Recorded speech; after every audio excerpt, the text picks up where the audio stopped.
Salam saudara, kita membaca renungan pada hari ini yang tertulis dalam Imamat pasal 19 ayat 19 sampai yang ke-37. Demikian firman Tuhan.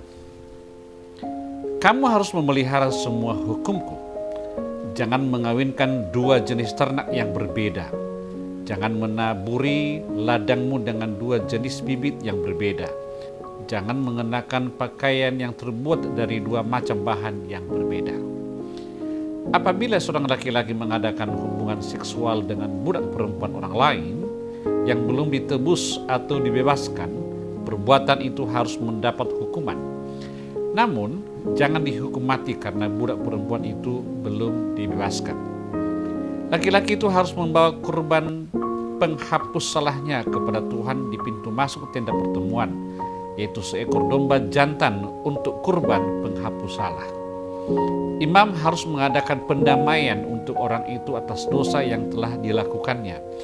Imam harus mempersembahkan domba jantan kurban penebus salah itu di hadapan Tuhan. Dengan demikian orang itu akan diampuni dosanya. Kelak, ketika kamu memasuki negeri itu dan menanam berbagai macam pohon untuk makanan, kamu harus menganggap buahnya terlarang selama 3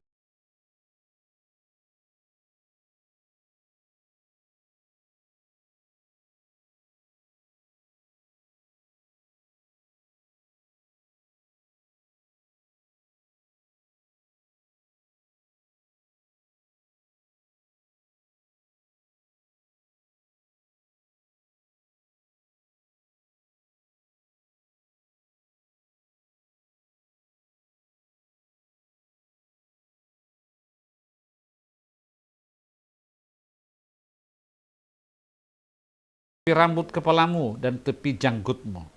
Jangan melukai tubuhmu sebagai cara untuk mengenang orang mati. Jangan membuat tato pada tubuhmu. Akulah Tuhan. Jangan merusak kesucian anak perempuanmu dengan menjadikannya pelacur supaya negeri itu tidak melakukan pelacuran dan penuh dengan kejahatan. Kamu harus memelihara hari Sabatku dan menghormati tempat kudusku. Akulah Tuhan.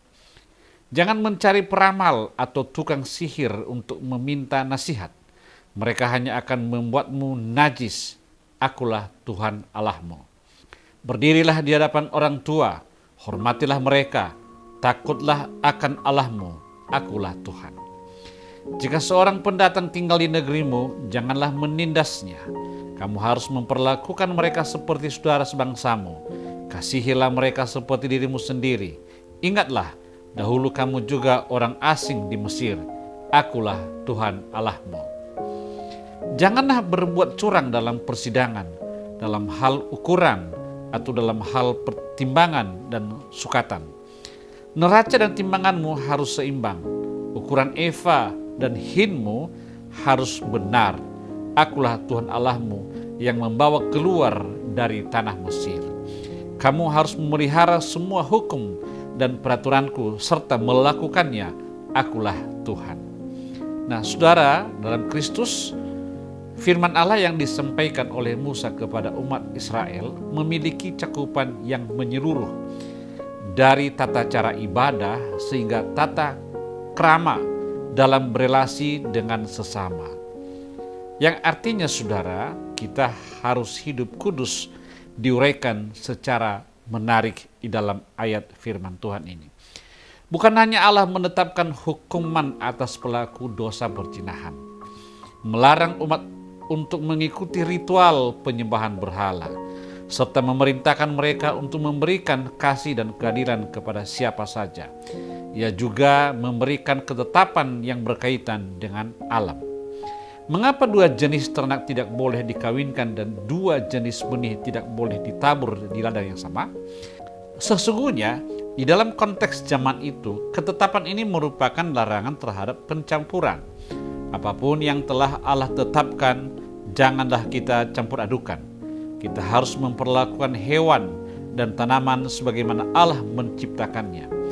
Demikian pula dengan dua jenis bahan pakaian yang bukan sekadar tentang pilihan gaya, melainkan tentang pencampuran antara bangsa Israel dan bangsa asing, antara ajaran Taurat dan ajaran lain. Mengapa buah-buahan dari pohon yang ditanam dan ditumbuhkan selama 3 tahun tidak boleh dimakan?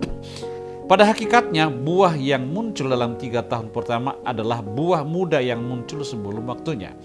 Haruslah buah itu dipetik dan tidak dimakan. Pada tahun keempat barulah buah yang dihasilkan adalah buah yang matang dan baik, tetapi itu pun harus dikhususkan bagi Allah terlebih dahulu. Buah yang muncul pada tahun berikutnya dan seterusnya baru boleh mereka makan. Ketetapan di atas mungkin sering disalahartikan oleh kita, pembaca masa kini. Tidak ada yang salah dengan menanam tanaman berbeda di ladang kita atau memakan buah tanpa menunggu 3 tahun. Yang patut kita hindari adalah terburu-buru mengikuti dan menikmati apa yang kelihatannya baik. Sebab sebagai orang percaya, yang terbaik bagi kita tetaplah kemurnian dan kesetiaan di dalam Tuhan. Terima kasih. Tuhan Yesus memberkati kita semua. Shalom.